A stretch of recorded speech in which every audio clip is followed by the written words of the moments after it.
Magandang araw at ito po ang ating panibagong update. Nakakulong na nga sa bilibid itong businessman na si Cedric Lee dahil sa kasong pambubugbog, illegal detention sa aktor-artista na si Bong Navarro. Apat po silang hinatulan kasama nga itong si Dennis Cornejo at ang dalawa pa nilang kasamahan.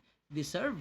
Tama lang yan sa kanila dahil gumawa naman sila ng kasamaan. Samantala, baka magkaroon pa nga umano ng special treatment. Nako, alam naman natin na sadyang mayaman po itong si Cedric Lee.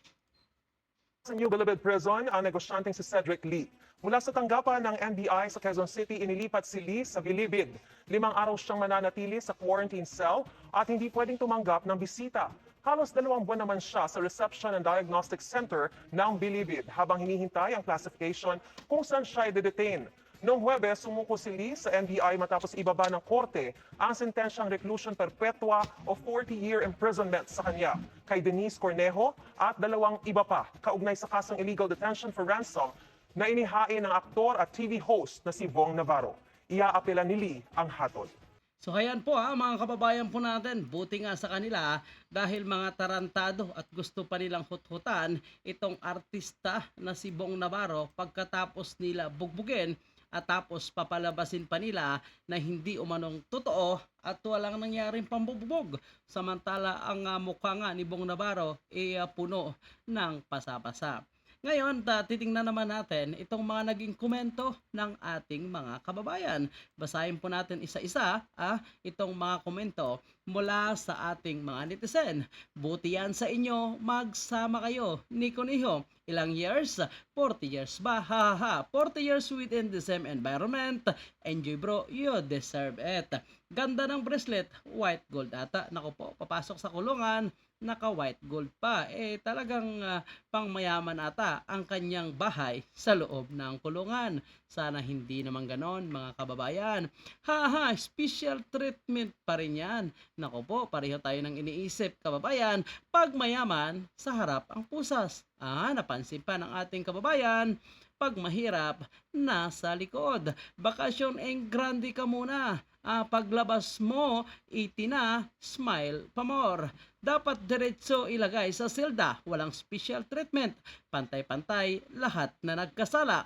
Kayong mga nasa jail personnel, particularly officers, dapat pantay-pantay ang treatment sa bawat bilanggo, mahirap o mayaman, lahat nakakulong sa selda.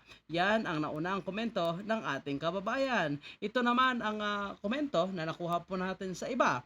Nakamalita pa, kala mo magta-travel. Tama naman, magta-travel po itong si Cedric Lee, ngunit sa loob lamang ng kulungan, iba ka nga, nakakundo pa yan. Naku po, sana hindi naman.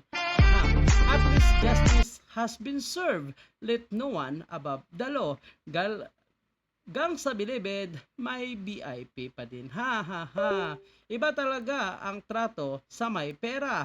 Pag mahirap, ay nako po, alam na natin yan. Okay?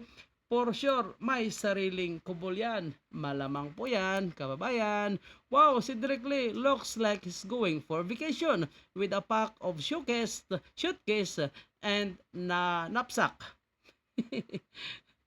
Tutukan ng special treatment na yan. Umayos kayo sa Bilibid Management. Ang lupit, parang mag-abroad lang. Nakamalita pa. Naku po, pare-pareho po tayo nang napapansin mga kababayan po natin. Baka posibleng nga tila ba magbabakasyon lamang itong si Cedric Lee o baka nga magkakaroon pa ng labas-masok na pangyayari dahil sa sobrang yaman nitong si Cedric Lee. Nakasmile pa nga.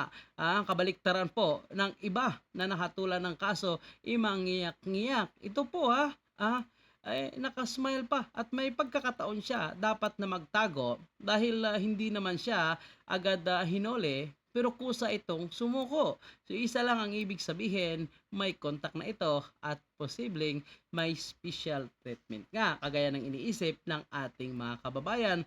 At least kahit papano, alam po natin na gumagana ang justice system sa ating bansa at napatunayan na kahit gaano kadaming pera ay mahahatulan pa rin sila ng guilty kagaya po ng nangyari dito kay Dines at kay Cedric Lee. Kaya kayo mga kababayan, kung may sarili kayong komento, opinion, pananaw patungkol sa isyong ito, huwag kalimutan mag-iwan dyan sa ating comment section. At yan po ang ating panibagong kwento. Maraming salamat.